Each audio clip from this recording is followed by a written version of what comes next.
All right, so most of you were saying that आप लोगों को चैप्टर नंबर 1 स्टैटिस्टिक्स का जो है उसमें अभी भी अंडरस्टैंड करने में काफ़ी दिक्कत हो रही है. So I thought that what I do is I create a quick revision video for the concept so that आप एग्जाम के एक दिन पहले या फिर बार बार जितनी बार आप चाहो तब आप ये वीडियो देख सकते हो और फटाफट आपका ये जो कॉन्सेप्ट है वो रिवाइज कर सकते हो.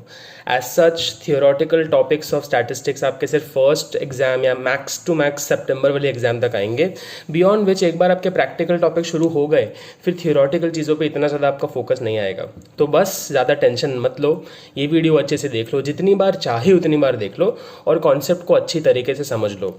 वन मोर एडिशनल टिप, जितनी भी चीज़ें यहाँ पे लिखी गई और आपके नोटबुक में भी मैंने क्लास में लिखवाई है उन सारी चीज़ों को प्लीज़ अच्छे से एक बार खुद से रेफ़र करो, खुद से लिखो. The only reason why you are not understanding statistics absolutely well is because you are not practising it enough. तो एक पॉजिटिव आउटलुक के साथ एक ऑप्टिमिस्टिक तरीके से इस चैप्टर को पढ़ोगे तो अच्छे से कवर हो जाएगा. चलो लेट्स बिगिन. अब इस चैप्टर के अंदर अगर हम हमारे फर्स्ट टॉपिक को देखते हैं तो इकोनॉमिक्स क्या है और उसके रिलेशन में कुछ पर्टिकुलर टर्म्स के बारे में बात की गई है. सो इकोनॉमिक्स को हमने माइक्रो चैप्टर 1 में भी देखा था. It is a science that studies human behaviour, जहाँ पे हम लोग इकोनॉमिक प्रॉब्लम्स को रिजॉल्व करने के लिए किस तरीके से चॉइस करते हैं उस ह्यूमन बिहेवियर को स्टडी किया जाता है. अब ये इकोनॉमिक प्रॉब्लम जो हमारे सामने आती है ये प्रॉब्लम है स्केर्सिटी की. Whenever we say that scarcity exists, मैं कहना ये चाहता हूँ that human wants unlimited है, resources to satisfy those wants are limited, and ये जो limited resources हमारे हैं इन limited resources के alternative uses भी exist करते हैं.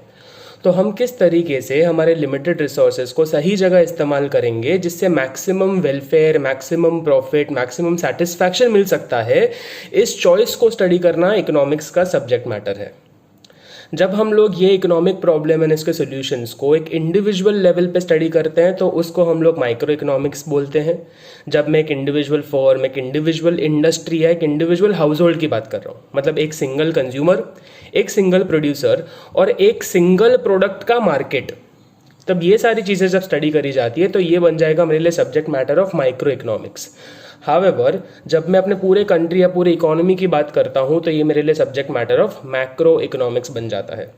ये बेसिक चीज़ें थी जो हम लोगों ने माइक्रो चैप्टर 1 से भी कैरी फॉरवर्ड की थी, तो वही चीज़ें आपको यहाँ पे भी एक बार सिर्फ क्विक रिकैप करनी है. मूविंग अहेड, हम लोगों को इकोनॉमिक एक्टिविटीज़ के 3 डायमेंशंस बताए गए हैं और इन 3 डायमेंशंस का नाम है production, distribution and consumption. Sequence wise चलेंगे. सबसे पहले मैं प्रोडक्शन की बात करूँगा. नाउ प्रोडक्शन एक वैल्यू एडिशन की एक्टिविटी होती है जहाँ पे हम क्या करते हैं, हम लोग रॉ मटेरियल्स को फिनिश गुड में कन्वर्ट करते हैं.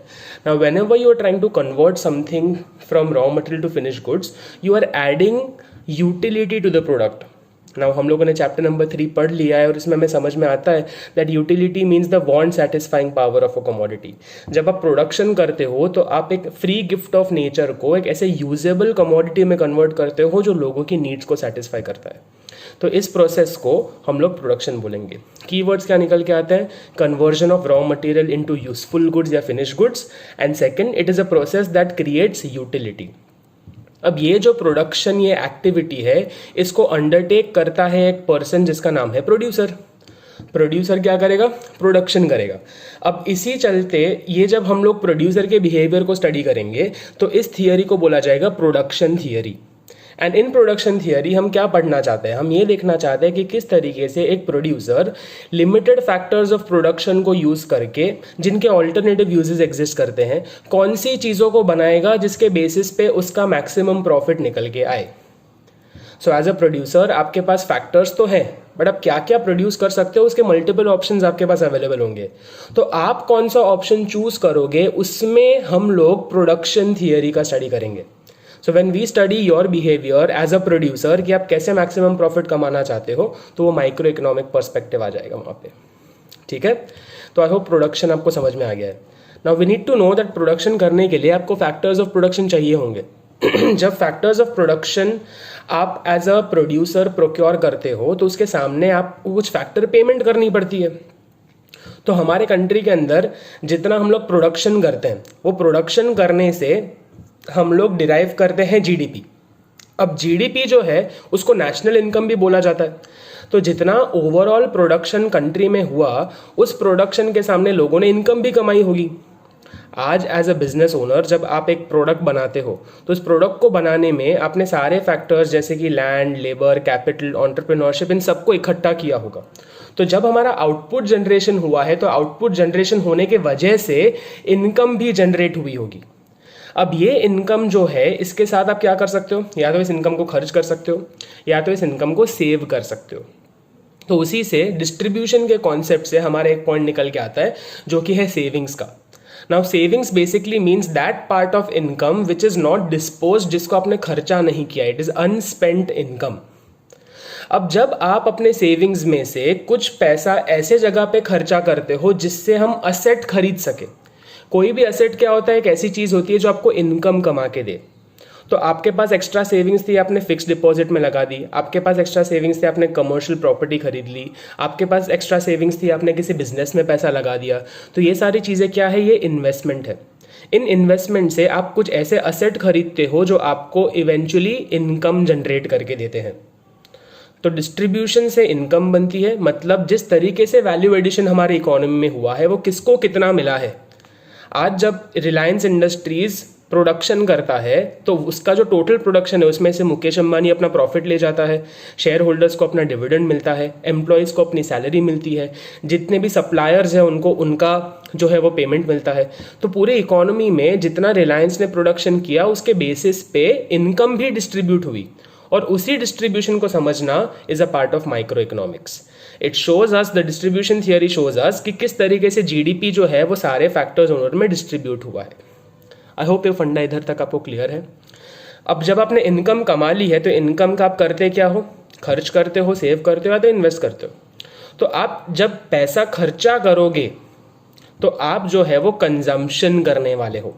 सो when we talk about the process of consumption, तो यहाँ पे हम क्या कर रहे हैं, हम लोग पैसा खर्चा करके कुछ गुड्स एंड सर्विसेज को प्रोक्योर कर रहे हैं जिसमें से जो यूटिलिटी है उस यूटिलिटी का हम इस्तेमाल कर रहे हैं to satisfy our needs and wants.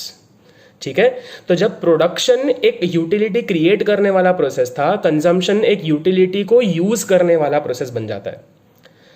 जिस तरीके से प्रोडक्शन एक प्रोड्यूसर करता है उस तरीके से कंजम्पशन एक कंज्यूमर करता है।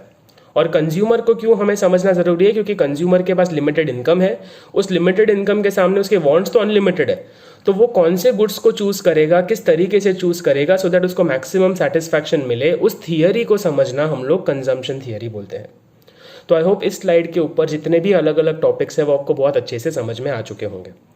इफ़ नॉट, वापस से एक बार वीडियो रिवाइंड करके देख लीजिए।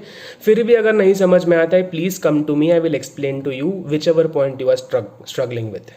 ठीक है, मूविंग अहेड। जब हम लोग स्टैटिस्टिक्स की बात करेंगे, अभी तक तो इकोनॉमिक्स की चर्चा पूरी कर ली हम लोगों ने, तो स्टैटिस्टिक्स की जब बात करते हैं तो हमारे दिमाग में एक पर्सपेक्टिव आता है कि स्टैटिस्टिक्स मतलब नंबर्स। बट आपको समझना है स्टैटिस्टिक्स एक डिसिप्लिन है। When I say statistics is a discipline, what I mean to say is that statistics को हम लोग एक बहुत ही ब्रॉड पर्सपेक्टिव से स्टडी करते हैं, जहाँ पे इसके दो अलग अलग पर्सपेक्टिव्स निकल के आते हैं।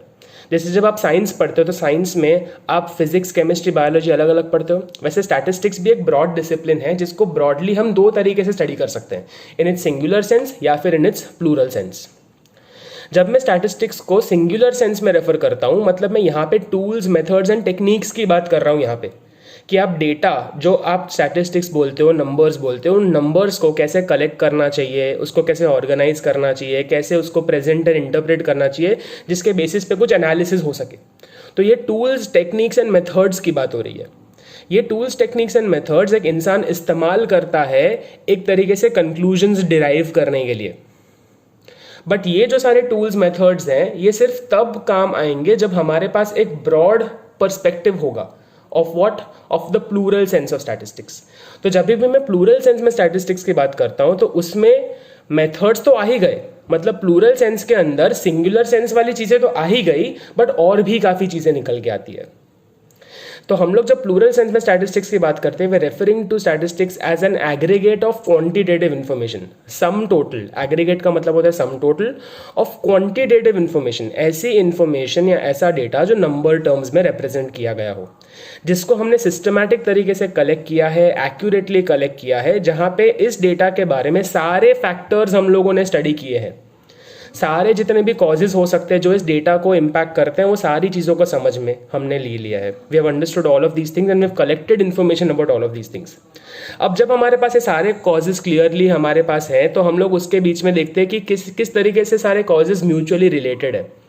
तो जब हमने कंजम्पशन थियरी की बात की थी, राइट, प्रीवियस स्लाइड में, तो हमने बोला था किस तरीके से जो हमारा कंज्यूमर है वो अपने लिमिटेड इनकम को इस्तेमाल करता है टू गेन मैक्सिमम सेटिस्फैक्शन.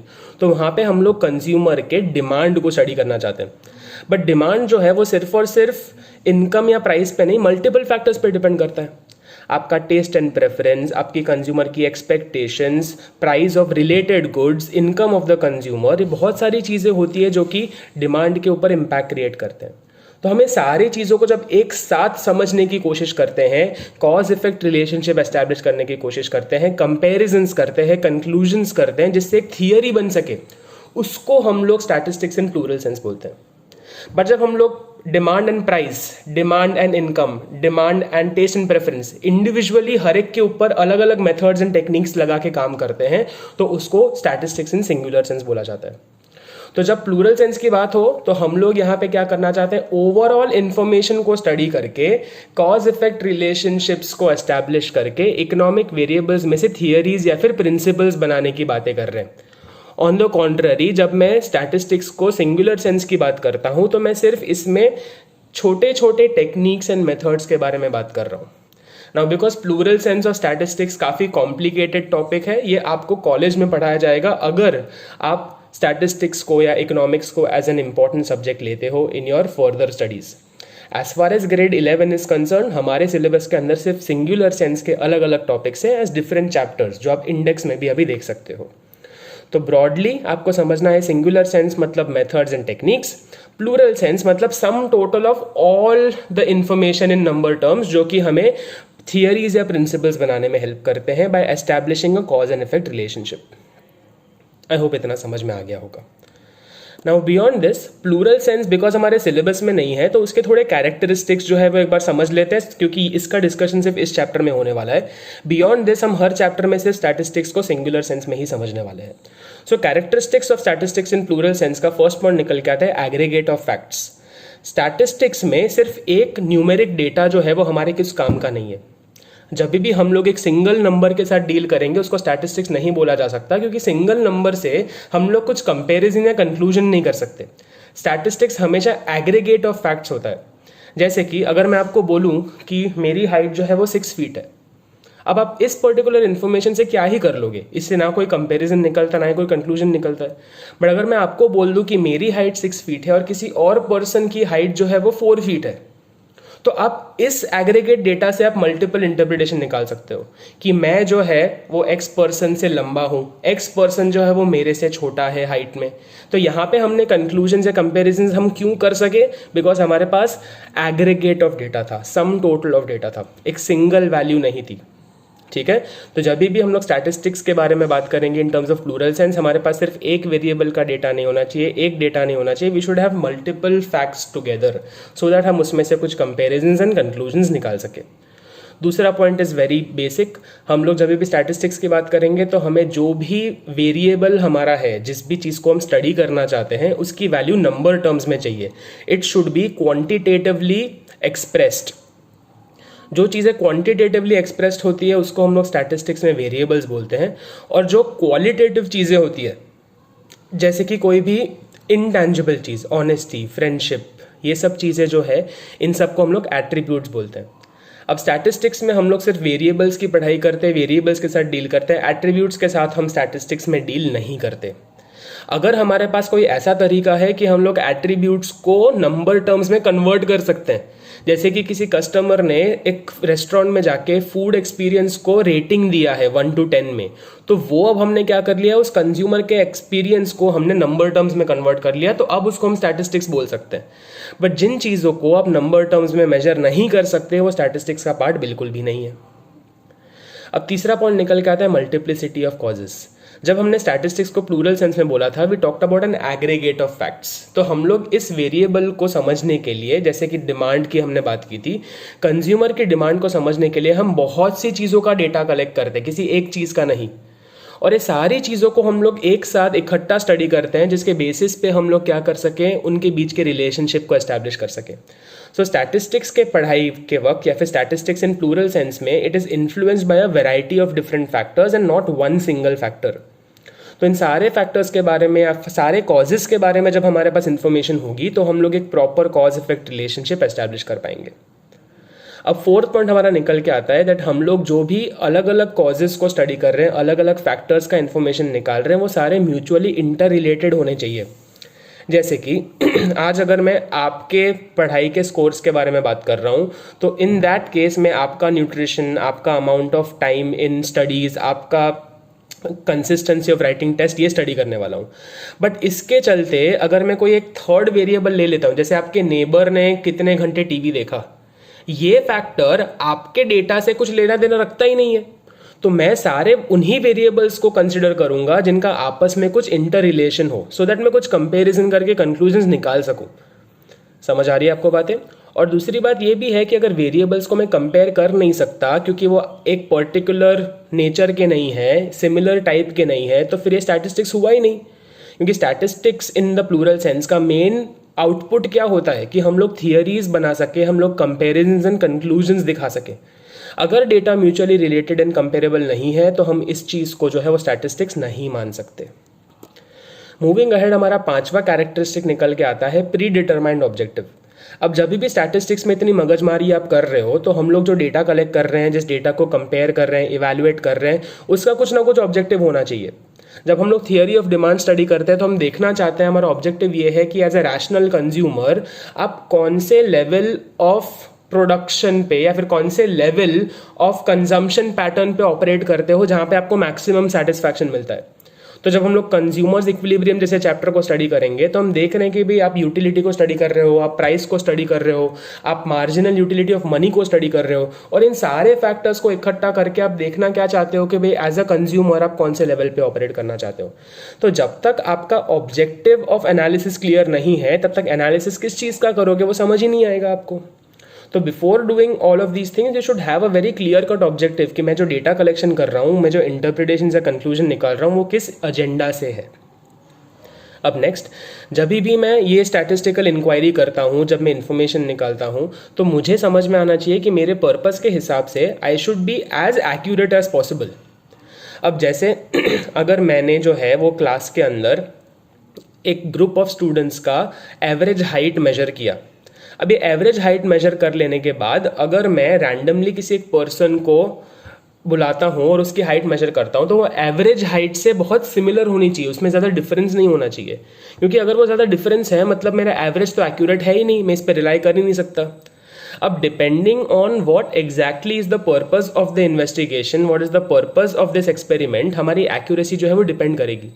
जैसे नॉर्मल चीज़ों में अगर आप मोर और लेस एक्यूरेट हो तो चलता है, बट कुछ चीज़ें बहुत ही ज़्यादा स्पेसिफिक होनी चाहिए। जैसे अगर अब मैं दवाई की बात करूँ, मेडिसिन की बात करूँ, तो मेडिसिन में ज़रा सा भी 19-20 नहीं चलेगा, बिकॉज यहाँ पे क्या हो रहा है, आपकी हेल्थ की बात हो रही है।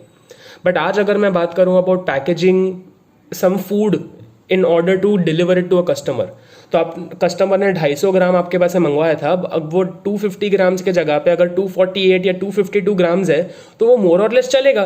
बट ऐसा 2 ग्राम का डिफरेंस अगर आप दवाई में कर लो तो इंसान की मौत भी हो सकती है। तो आपको समझना पड़ेगा depending on the purpose of study, आप जो डेटा कलेक्शन करते हो उसमें रीजनेबल एक्यूरेसी होनी चाहिए, depending on the nature of investigation, depending on the purpose of the investigation and the type of variable you are trying to study. Alright, next निकल के आता है कि भाई डिपेंडिंग ऑन किस तरीके का हम लोग स्टडी करना चाहते हैं, हम लोग या तो पूरे पॉपुलेशन को, हर एक डेटा को स्टडी करेंगे, या फिर हम लोग जो है वो एक पर्टिकुलर डेटा में से छोटे से पार्ट को स्टडी करने की कोशिश करेंगे in terms of taking a sample. वापस एक बार समझाता हूँ, जब भी मैं स्टैटिस्टिकल इंक्वायरी करता हूँ तो मैं एक लिमिटेड फील्ड में अगर काम कर रहा हूँ, जैसे कि अगर मुझे सिर्फ मेरे क्लास में डीएनए में जितने बच्चे आते हैं उनके अगर एकेडमिक परफॉर्मेंस को स्टडी करना है तो मैं क्या कर सकता हूँ, मैं यहाँ पे हर एक बच्चे के साथ बैठ के उनका डेटा कलेक्ट करके उसमें से कुछ एनालिसिस करूँगा। बट अगर मैं पूरे इंडिया में जितने स्टूडेंट्स हैं उनके स्टडी पैटर्न का कुछ एनालिसिस करना चाहता हूँ तो मैं हर एक बच्चे के पास तो पहुँच नहीं सकता।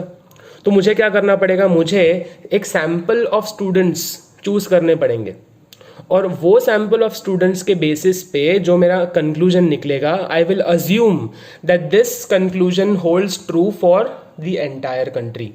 क्योंकि मैंने क्या किया, मैंने यहाँ पे एक एस्टिमेट लगाया कि अगर this is true for 50 students then this is most likely to be true for everybody else. तो जब मेरा फील्ड ऑफ इंक्वायरी काफ़ी वास्ट होता है तो मैं हर एक ऑब्जर्वेशन को स्टडी नहीं कर सकता, तो मुझे सैम्पलिंग करना पड़ेगा। अब जब आप पार्ले जी की फैक्ट्री में जाते हो, पार्ले जी की फैक्ट्री में आप हर एक बिस्किट को अगर टेस्ट करके देखोगे कि बिस्किट सही है या गलत है, तो मार्केट में बेचोगे क्या? सारे बिस्किट तो झूठे हो जाएंगे। तो इन दिस केस आपको कंपलसरीली क्या करना पड़ेगा, सैम्पलिंग करना पड़ेगा कि अगर आपने 100 पैकेट्स प्रोड्यूस किए एक दिन में, तो एक पैकेट चेक करके देख लो, अगर वो पैकेट सही है तो बाकी के 99 पैकेट्स भी सही होंगे। तो अगर आपका फील्ड ऑफ इंक्वायरी वास्ट है तो आप एस्टिमेट्स के बेसिस पे सैम्पलिंग करके चल सकते हो। अगर आपका फील्ड ऑफ इंक्वायरी लिमिटेड है तो आप एन्यूमरेशन मेथड पे यूज कर सकते हो, जहाँ पे हर एक डेटा पॉइंट को आप स्टडी कर रहे हो। सेंसस स्टडी बोला जाता है इसको। I hope 7th point clear है। 8th पॉइंट में अगर हम बात करेंगे तो उसमें बोला गया है कि जो भी डेटा आप कलेक्ट करोगे उसको सिस्टमैटिक मैनर में कलेक्ट करना है। अगर मैं यहाँ पे कोई एक पर्टिकुलर वेरिएबल को स्टडी करता हूँ तो पर्टिकुलर वेरिएबल एक ही ऐसा यूनिट में होना चाहिए। आज अगर मैं लोगों का वेट मेजर करता हूँ तो मैं किसी का वेट ग्राम्स में, किसी का वेट पाउंड में, किसी का वेट केजी में ऐसे मेजर नहीं कर सकता। तो मुझे जो है वो सिस्टमैटिक मैनर में एक SI यूनिट में सबका डेटा एक तरीके से कलेक्ट करना पड़ेगा, सो दैट जब मैं कंपेयर करूँ एंड कंक्लूजन्स करूँ तो मेरे लिए आसान हो। कंपेरिजन एंड कंक्लूजन सिर्फ तब हो सकते हैं जब डेटा स्टैंडर्ड फॉर्मेट में होगा। ऑलराइट, जिसके लिए systematic collection is important. I hope ये कैरेक्टरिस्टिक्स आपको समझ में आ गए हैं। नाउ बियॉन्ड दिस हमारा एक टॉपिक निकल के आता है which is nature of statistics. अब जब भी स्टैटिस्टिक्स को स्टडी करेंगे तो उसको या तो एज अ साइंस स्टडी किया जा सकता है या फिर एज एन आर्ट। जब भी मैं स्टैटिस्टिक्स को एज अ साइंस बोलता हूँ, मतलब यहाँ पे कुछ प्रिंसिपल्स एंड रूल्स हैं। जैसे साइंस में ग्रेविटी के रूल्स होते हैं, ग्रेविटी के कुछ पर्टिकुलर कॉन्सेप्ट्स होते हैं जो यूनिवर्सल इन नेचर होते हैं। वैसे स्टैटिस्टिक्स में भी कुछ रूल्स है, कुछ प्रिंसिपल्स है, कुछ फॉर्मूलाज है जिसको आपको वैसे का वैसा अप्लाई करना पड़ता है, जिसमें आप अपना दिमाग ज़्यादा लगा नहीं सकते। राइट, तो ये जो है साइंस के, जब हम लोग स्टैटिस्टिक्स को एज अ साइंस स्टडी करते हैं, we are talking about the universally accepted principles which are usually applied on quantitative data. Numbers के ऊपर अप्लाई करने वाले नॉर्मल प्रिंसिपल्स की बात हो रही है। बट जब मैं स्टैटिस्टिक्स को एज एन आर्ट समझता हूँ तो आर्ट में पर्सनलाइज्ड एप्लीकेशन होता है। आज आप अगर कलर्स की बात करो या फिर 7 सुरों की बात करो तो कलर्स एंड सुर हर एक के पास सेम होंगे, बट एक पेंटर उसमें से कौन सी पेंटिंग बनाता है, एक म्यूजिशियन या एक सिंगर किस तरीके का गाना गाता है, वो उसके ऊपर डिपेंड करता है कि उन 7 सुरों को वो कैसे अरेंज करता है। इसी वजह से स्टैटिस्टिक्स एज एन आर्ट इसलिए बोला जाता है क्योंकि qualitative data of real life issues को हम लोग सही तरीके से प्रेजेंट करते हैं। जैसे कि आज अगर हम हमारे कंट्री में अनएम्प्लॉयमेंट, पॉवर्टी या स्टैंडर्ड ऑफ लिविंग जैसी चीज़ों की बात करें तो ये सारी चीज़ें कहीं ना कहीं जो है वो क्वालिटेटिव एस्पेक्ट्स हैं। Poverty of a person is also a qualitative aspect. Of course, income is an important determinant of poverty, but it is not the only determinant of poverty. तो जब हम लोग रियल लाइफ की बात करते हैं तो सिर्फ क्वांटिटेटिव डेटा के बेसिस पे हम लोग एनालिसिस नहीं कर सकते, कभी कभी हमें क्वालिटेटिव डेटा के साथ भी डील करना पड़ता है। तो इस वजह से रियल लाइफ में जो स्टैटिस्टिक्स होता है it is both an art as well as a science. जब मैं बोलता हूँ कि ये दोनों आर्ट एंड साइंस है तो मैं ये बोलना चाहता हूँ कि रियल लाइफ के जो तकलीफें होंगी, जो प्रॉब्लम्स होंगी, उसमें हम लोग क्वांटिटेटिव डेटा एंड टूल्स को यूज़ करके एक एनालिसिस निकालना चाहते हैं जो कि क्वालिटेटिव प्रॉब्लम्स का सोल्यूशन निकल सके। ठीक है, मुद्दे की बात, कीवर्ड्स अगर याद रखने हैं, स्टैटिस्टिक्स एज अ साइंस में क्वांटिटेटिव डेटा आता है with universal principles and rules. Statistics as an art में क्वालिटेटिव डेटा आता है with personalized application to real life problems. ठीक है, नाउ उसी के साथ साथ नीचे आपको एक और टॉपिक टेक्स्ट बुक में दिया है about descriptive statistics and inferential statistics. जब भी मैं डिस्क्रिप्टिव स्टैटिस्टिक्स की बात करता हूँ तो यहाँ पे मैं वेरिएबल्स को स्टडी कर रहा हूँ सो दैट मैं उनके बारे में कुछ डिस्क्रिप्शन दे सकूँ। अब अगर मैं किसी एक इंसान को कंप्लीटली डिस्क्राइब करना चाहता हूँ तो मैं उसके सारे कैरेक्टरिस्टिक्स को पर्सनली स्टडी करूँगा। राइट, तो जब मैं डिस्क्रिप्टिव स्टैटिस्टिक्स की बात कर रहा हूँ मैं एंटायर पॉपुलेशन को स्टडी कर रहा हूँ, हर एक एलिमेंट ऑफ यूनिवर्स को स्टडी कर रहा हूँ और उसके बेसिस पे उसके कैरेक्टरिस्टिक्स जो है उसके बारे में कुछ बता रहा हूँ। ऑन द कॉन्ट्ररी, अगर मैं पूरे के पूरे डेटा को, पूरे के पूरे पॉपुलेशन को स्टडी नहीं करता, मैं सिर्फ एक सैंपल को स्टडी करता हूँ और उस सैंपल के कंक्लूजन्स के हिसाब से आई इन्फर और I conclude about the entire population, तो इसको मैं इन्फरेंशियल स्टैटिस्टिक्स बोलूँगा। तो जब हर एक ऑब्जर्वेशन स्टडी किया जा रहा है डिस्क्रिप्टिव स्टैटिस्टिक्स। जब एक पूरे यूनिवर्स के बारे में, एक पूरे पॉपुलेशन के बारे में सिर्फ सैंपल को स्टडी करके उसके हिसाब से कंक्लूजन्स बनाए जा रहे हैं, तो वो मेरे लिए बन जाएगा इन्फरेंशियल स्टैटिस्टिक्स। ठीक है, तो अगर पॉपुलेशन पूरा हो डिस्क्रिप्टिव, सिर्फ सैंपल हो इन्फरेंशियल। अब लिमिटेशंस ऑफ स्टैटिस्टिक्स नेक्स्ट हमारा टॉपिक निकल के आता है। इसको प्लीज़ बहुत अच्छे से करना, क्योंकि ये फ्रीक्वेंटली आस्क्ड क्वेश्चन में आता है। इसका कंपलसरी आपको सवाल कुछ ना कुछ या तो MCQ या फिर एक 3 मार्कर क्वेश्चन के तरीके से तो डेफिनेटली आएगा। अब पहला पॉइंट हमारा निकल के आता है कि भाई जब भी हम लोग स्टैटिस्टिक्स के पर्सपेक्टिव से बात करते हैं तो ये सिर्फ और सिर्फ जो है वो न्यूमेरिकल फैक्ट्स को कंसिडर करता है। ये क्वालिटेटिव चीज़ें जैसे कि ऑनेस्टी, विजडम, हेल्थ, फ्रेंडशिप, इन सब चीज़ों को कंसिडर नहीं करता। दूसरा लिमिटेशन है कि सिंगल डेटा अगर आपके पास अवेलेबल है तो उसको स्टैटिस्टिक्स नहीं बोला जा सकता, क्योंकि स्टैटिस्टिक्स का मेन पर्पस है कंपैरिजंस एंड कंक्लूजन करना, और वो तभी हो सकता है जब हमारे पास एग्रीगेट ऑफ फैक्ट्स हो। तो अगर आपके पास सारा डेटा नहीं है तो कंपैरिजन एंड कंक्लूजन करना पॉसिबल नहीं है। तीसरा, there should be homogeneity of data. Homogeneity का मीनिंग होता है सिमिलैरिटी ऑफ डेटा। अब हमने बोला था कि जब डेटा कलेक्शन करोगे तो एक सिस्टमैटिक मैनर में डेटा कलेक्ट करना है। जब तक हर एक वेरिएबल का SI यूनिट सेम नहीं होगा तब तक आप कंपैरिजन कर ही नहीं पाओगे। जैसे मैंने आपको बोला था हाइट के बारे में या वेट के बारे में, अगर आप किसी का वेट मेजर कर रहे हो तो हर एक इंडिविजुअल ऑफ द पॉपुलेशन का आपको वेट kg में मेजर करना है। अगर आप सारे लोगों का, जो पॉपुलेशन में जितना भी आपके लोग हैं, उन सबका हाइट मेजर कर रहे हो तो या तो सबको सेंटीमीटर में करो, सबको फीट में करो, या फिर सबको इंचेस में करो। हर एक का अलग अलग हम नहीं कर सकते। जब तक डेटा सिमिलर नहीं है तब तक कंपैरिजन करना पॉसिबल नहीं हो सकता। All good. फोर्थ जो पॉइंट हमारा है वो बहुत ज़रूरी है, जिसके वजह से स्टैटिस्टिक्स में डिस्ट्रस्ट भी आता है, लैक ऑफ फेथ भी आता है, विच इज स्टैटिस्टिक्स बिल्कुल भी एरर फ्री नहीं है। It is results are only true on an average. मतलब हम लोगों को जो है स्टैटिस्टिक्स सिर्फ एक ब्रॉड टेंडेंसी बताता है, ये हर केस में वैलिड हो ऐसा ज़रूरी नहीं है। जब मैं बोलता हूँ कि statistics results are only true on an average, मतलब मैं अगर देखूं मेरे एक्चुअल ऑब्जर्वेशन को और कंपेयर करूं टू अ स्टैटिस्टिकल एवरेज या सेंट्रल टेंडेंसी के पॉइंट से कंपेयर करूं तो हमेशा कुछ ना कुछ डिफरेंस या डेविएशन मुझे देखने को मिल सकता है। जब मैं आपके ओवरऑल रिजल्ट की बात करता हूं, जब आपका पूरा रिजल्ट निकलता है और आप बोलते हो कि सर मेरे जो है वो ग्रेड 10 में 78% आए थे, अब मैं बोलूँ कि भाई आप में उसमें इंग्लिश में कितने आए थे, तो क्या ज़रूरी है कि इंग्लिश में आपके 78 ही आए हो? नहीं, उसमें आपके 78 से थोड़े ज़्यादा तो थोड़े कम हो सकते हैं। इसका मतलब ये है कि जब मैं एक एवरेज की बात करता हूँ जो कि आप ही को डिफाइन करता है, उसमें और एक्चुअल ऑब्जर्वेशन में कुछ डिफरेंस हो सकता है। And that is why I say that statistics जो है वो सिर्फ ब्रॉड टेंडेंसीज रिप्रेजेंट करेगा, it is not completely error free. ठीक है, जैसे जब आप लेट्स जस्ट से एक पर्टिकुलर फैक्ट्री के अंदर पैकेज्ड फूड बनाते हो, आप जो है वो चिप्स की फैक्ट्री चलाते हो, बिस्किट की फैक्ट्री चलाते हो, जब आपके बिस्किट के पैकेट पे लिखा है कि एक पैकेट के अंदर 25 ग्राम आएगा, तो क्या ज़रूरी है कि हर बिस्किट में एग्जैक्ट 25 ग्राम हो? नहीं, कुछ जगह पे 24.5 ग्राम हो सकता है, कुछ जगह पे 26 ग्राम हो सकता है, तो 25 के आसपास हो सकता है, एग्जैक्ट 25 हो ऐसा नेसेसरी नहीं है।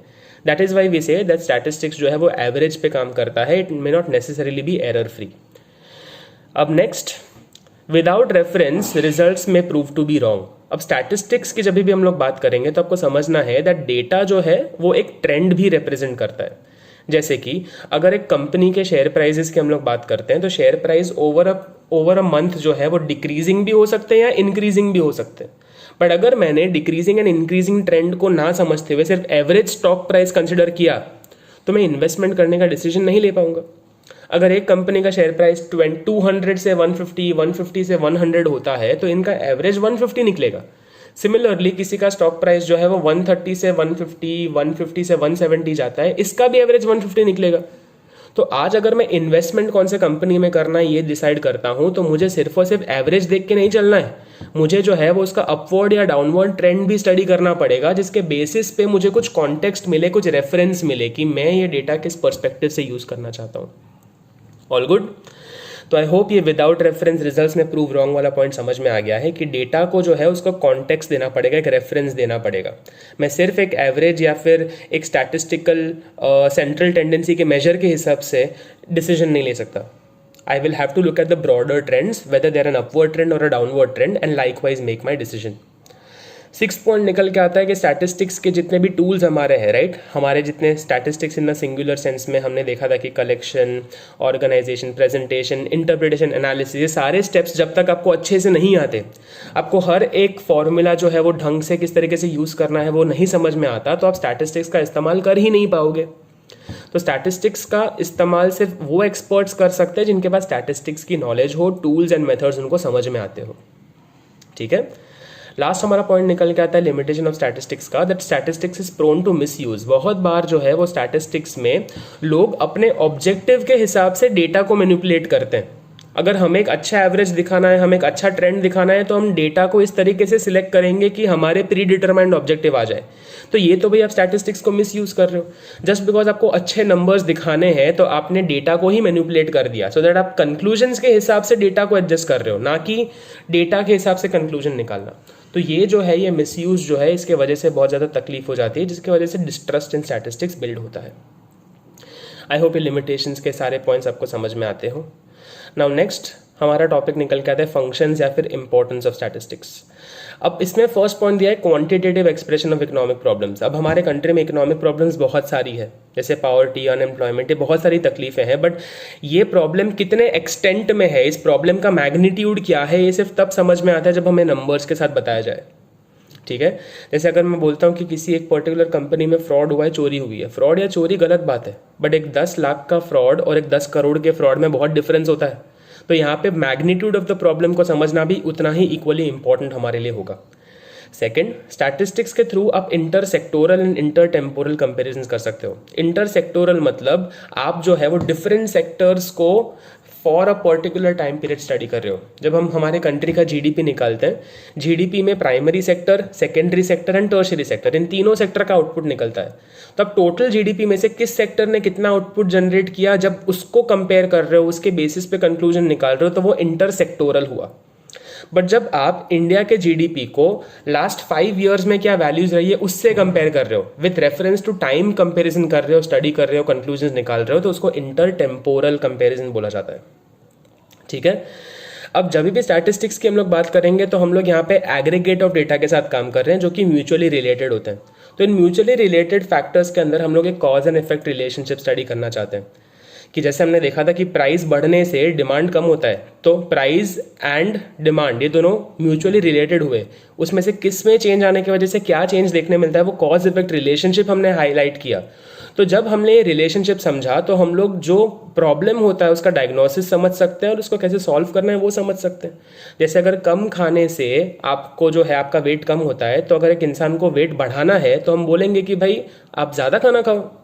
तो हमने जब कॉज इफेक्ट रिलेशनशिप समझी तब जाके हमने प्रॉब्लम का डायग्नोसिस किया और हमने रेमेडी भी सजेस्ट की। अब जब ये cause and effect relationship universal हो जाती है, उसके बेसिस पे हम लोग थियरीज या इकोनॉमिक मॉडल्स बना सकते हैं।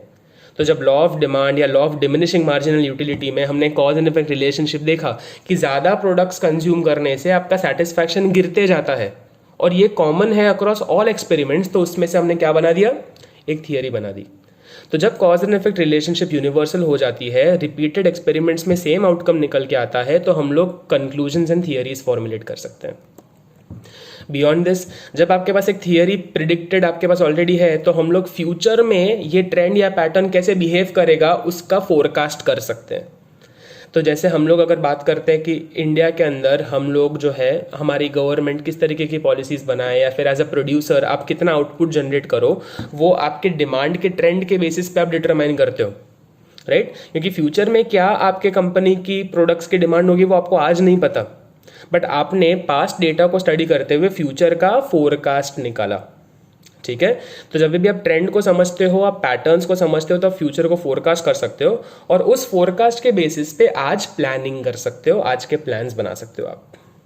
ठीक है, अब नेक्स्ट पॉइंट निकल के आता है फॉर्मुलेशन ऑफ पॉलिसीज। जिस तरीके से एक प्रोड्यूसर के हमने लास्ट पॉइंट में एग्जांपल लिया कि हम लोग हमारा कितना प्लांट प्रोडक्शन है वो डिपेंड करते हैं फोरकास्ट के ऊपर, वैसे ही गवर्नमेंट भी जो अपनी पॉलिसीज बनाता है, चाहे वो टैक्स की पॉलिसी हो, गवर्नमेंट एक्सपेंडिचर की पॉलिसी हो, मनी सप्लाई की पॉलिसी हो, मतलब फिस्कल एंड मॉनेटरी पॉलिसीज़, इन सब जगहों पे हम लोग इकोनॉमिक प्रॉब्लम्स को अच्छे से समझते हैं, क्वांटिफाई करते हैं, उन प्रॉब्लम्स के अंदर कॉज इफेक्ट रिलेशनशिप को समझते हैं, उनकी थियरीज़ को पढ़ते हैं और उसके बेसिस पे एक सोल्यूशन डिराइव करने की कोशिश करते हैं। जब इकोनॉमिक प्रॉब्लम्स को अच्छे से समझा जा सकता है तो उसका सोल्यूशन भी हम लोग एक इन्फॉर्म्ड तरीके से निकाल सकते हैं। तो गवर्नमेंट जो है वो स्टैटिस्टिक्स को यूज़ करता है इकोनॉमी के प्रॉब्लम्स को आइडेंटिफाई करने के लिए, स्टडी करने के लिए, और उन प्रॉब्लम्स को सॉल्व करने के लिए पॉलिसीज़ बनाता है। लास्टली इकोनॉमिक इक्विलिब्रियम की बात हो रही है। इक्विलिब्रियम का मतलब होता है बैलेंस लाना। अब हमारे कंट्री के अंदर जो है वो डिमांड सप्लाई जैसे मार्केट फोर्सेस कंटिन्यूसली ऑपरेट करते रहते हैं और हमें चाहिए हमेशा कि there should be a balance, क्योंकि अगर डिमांड बहुत ज़्यादा है और सप्लाई नहीं है तो फिर स्केर्सिटी हो जाएगी, चीज़ों की भाव बढ़ जाएंगे, इन्फ्लेशन आ जाएगा। अगर डिमांड कम है, सप्लाई ज़्यादा है तो अनसोल्ड स्टॉक लोगों के पास पड़ा रहेगा, तो लोग जो है वो ज़्यादा प्रोडक्शन नहीं करेंगे, अनएम्प्लॉयमेंट का प्रॉब्लम बढ़ सकता है। तो ये डिमांड एंड सप्लाई वेरिएबल्स जो है ये हमेशा फ्लक्चुएट करते रहते हैं, इसीलिए उनका नाम वेरिएबल है। तो गवर्नमेंट को या फिर हम लोगों को स्टैटिस्टिक्स के थ्रू जब हम इन सारे वेरिएबल्स को मॉनिटर करते हैं तो हम लोगों को समझ में आएगा कि भाई क्या तकलीफ है और उसका हम तुरंत सोल्यूशन ले पाएंगे। जब ये सोल्यूशन हम लेके आते हैं तो इकोनॉमी में एक बैलेंस मेंटेन होता है, इकोनॉमी में एक इक्विलिब्रियम मेंटेन किया जा सकता है, जिसके लिए स्टैटिस्टिक्स इंपॉर्टेंट बन जाएगा। ठीक है, अब आ जाते हैं फटाफट से लास्ट पॉइंट के ऊपर, which talks about distrust of statistics. मतलब आज आप स्टैटिस्टिक्स पे विश्वास क्यों नहीं करते लोग, या स्टैटिस्टिक्स को हम लोग क्यों इतना ज़्यादा जेन्युइन या ऑथेंटिक नहीं समझते, उसके पीछे के कुछ 4 कॉजेज हमें दिए हुए हैं। सबसे पहला पॉइंट निकाला हुआ, different statistics for same problem exist करते हैं। आज अगर हम लोग इंडिया के अंदर पॉवर्टी कितनी है उसका डेटा निकालना चाहते हैं तो हमारा नेशनल स्टैटिस्टिकल ऑफिस डेटा बनाता है, यूएनडीपी एक रिपोर्ट बनाता है, वर्ल्ड बैंक एक रिपोर्ट बनाता है। अब तीनों लोग एक ही प्रॉब्लम को स्टडी कर रहे हैं बट हर एक का इंटरप्रिटेशन या कंक्लूजन डिफरेंट है। तो जब एक ही प्रॉब्लम के मल्टीपल डेटा निकल के आते हैं तो हमारे लिए ये समझना मुश्किल हो जाता है कि भाई विश्वास करूँ तो किस पे करूँ, कौन सा ज़्यादा रिलायबल होगा। तो जब एक ही प्रॉब्लम के मल्टीपल स्टैटिस्टिक्स निकल के आता है तो मेरा ट्रस्ट ऑन स्टैटिस्टिक्स जो है वो खत्म हो जाता है। ठीक है। सेकंड, कभी कभी जो स्टैटिस्टिशियन होता है वो क्या करता है, वो अपने प्री डिटरमाइंड ऑब्जेक्टिव को अचीव करने के लिए डेटा में मैनिपुलेशन कर देगा, डेटा को ऑल्टर कर देगा, सो दैट उसको जो चाहिए वो कंक्लूजन हम निकाल के ला सकें। तीसरा पॉइंट, कभी कभी अगर आप जेन्युइन डेटा प्रेजेंट करना चाहते हो बट आपने इस तरीके से प्रेजेंट किया है कस्टमर को या फिर पीपल को या पब्लिक को कि वो इंसान बहुत कंफ्यूज हो गया, तो इन दिस केस स्टैटिस्टिक्स का पर्पस ही खत्म हो जाता है, डिफीट हो जाता है। आप ऑथेंटिक डेटा को सिंपल टर्म्स में समझ आए वैसे टर्म्स में अगर आप रिप्रेजेंट नहीं करते तो स्टैटिस्टिक्स में से कुछ आउटकम निकलता ही नहीं है। ठीक है, तो जब आप रेफरेंस नहीं देते हो, कॉन्टेक्स्ट नहीं देते हो, डेटा को सही तरीके से रिप्रेजेंट नहीं करते हो तो उसके वजह से डेटा काफ़ी कंफ्यूजिंग लग सकता है और उस कंफ्यूजिंग डेटा को समझना, उसके बेसिस पे कंपैरिजंस या कंक्लूजन्स करना, डिसीजन मेकिंग करना डिफिकल्ट हो जाता है। तो स्टैटिस्टिक्स का कुछ पर्पस ही नहीं रहता। एंड लास्टली, कभी कभी जो है वो स्टैटिस्टिशियन या इन्वेस्टिगेटर पार्शियल होने की वजह से, बायस्ड होने की वजह से कुछ गलत कंक्लूजन्स जो है वो लेके आता है। लेट्स जस्ट से कि मुझे पर्सनली जो है वो एक पर्टिकुलर कंपनी नहीं पसंद, तो मैं ऐसे तरीके के स्टैटिस्टिकल टूल्स यूज़ करूंगा कि मैं आपको कन्विंस कर लूँ कि देखो ये कंपनी का ट्रेंड जो है वो खराब है, आपको इस कंपनी में इन्वेस्ट नहीं करना चाहिए। बट अगर मैं उस कंपनी की तरफ बायस्ड हूँ तो मैं आपको उसके सारे पॉजिटिव पॉइंट्स हाईलाइट करके दिखाऊंगा। सो बहुत बार स्टैटिस्टिशियन या इन्वेस्टिगेटर जो है वो अपनी पार्शियलिटी, अपने बायसनेस के वजह से गलत कंक्लूजन्स निकाल के आपको दे सकता है, जिसके वजह से स्टैटिस्टिक्स में डिस्ट्रस्ट पैदा होता है। अब अगर ये डिस्ट्रस्ट है तो इसका सोल्यूशन क्या निकल के आ सकता है? तो पहला तो ये कि सबसे पहले आप क्लैरिफाई कर दो और कंसिडर कर लो कि स्टैटिस्टिक्स में कुछ लिमिटेशन होने वाले हैं, या जो रिजल्ट्स होंगे वो they are only true on an average, ये एग्जैक्ट डेटा रिप्रेजेंट नहीं करते। इस चीज़ को समझ लो, इस चीज़ को क्लैरिफाई कर दो, सो दैट कोई भी इंसान जब इस डेटा के बेसिस पे डिसीजन मेकिंग लेगा तो उसको बाद में ऐसा नहीं लगना चाहिए कि यार मेरे साथ तो धोखाधड़ी हुई, मैंने तो इस डेटा को रिलायबल माना था। आप क्लैरिफाई कर दो कि ये डेटा सिर्फ एक एवरेज है। जब हम बोलते हैं कि इंडिया का पॉपुलेशन 1.3 बिलियन है, कोई गया है गिनने के लिए कि कितना है, बट हम लोग ऑन एन एवरेज मान लेते हैं ना कि इंडिया का पॉपुलेशन इतना होगा, तो ये हम लोगों ने क्या कर दिया, हमने कंसिडर कर दिया कि हाँ इसके आसपास हो सकता है बट मोर और less this can be accurate, तो वो आपको क्लैरिफाई कर देना है।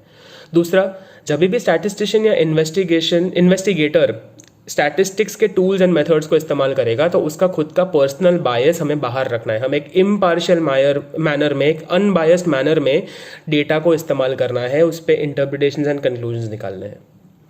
एंड लास्टली, अगर कोई रैंडम पर्सन स्टैटिस्टिक्स को यूज़ करे उससे बेहतर होगा कि कोई एक्सपर्ट स्टैटिस्टिक्स को यूज़ करे, जिससे मिसयूज़ के चांसेस रिड्यूस हो जाएंगे, डेटा और एनालिसिस में एक ऑब्जेक्टिविटी रहेगी, डेटा ज़्यादा रिलायबल बन पाएगा। ठीक है, आई होप इस पर्टिकुलर शॉर्ट वीडियो से आपकी सारी चीज़ें कवर हो गई। शॉर्ट तो नहीं है, ऑलमोस्ट 40 मिनट का वीडियो बन गया है, बट फिर भी आई होप कि इस वीडियो को देख के आपके सारे डाउट्स जो है वो क्लियर हो जाएंगे। फिर भी अगर कुछ रह जाता है, कुछ नहीं हो पाता, तो मुझसे पूछना।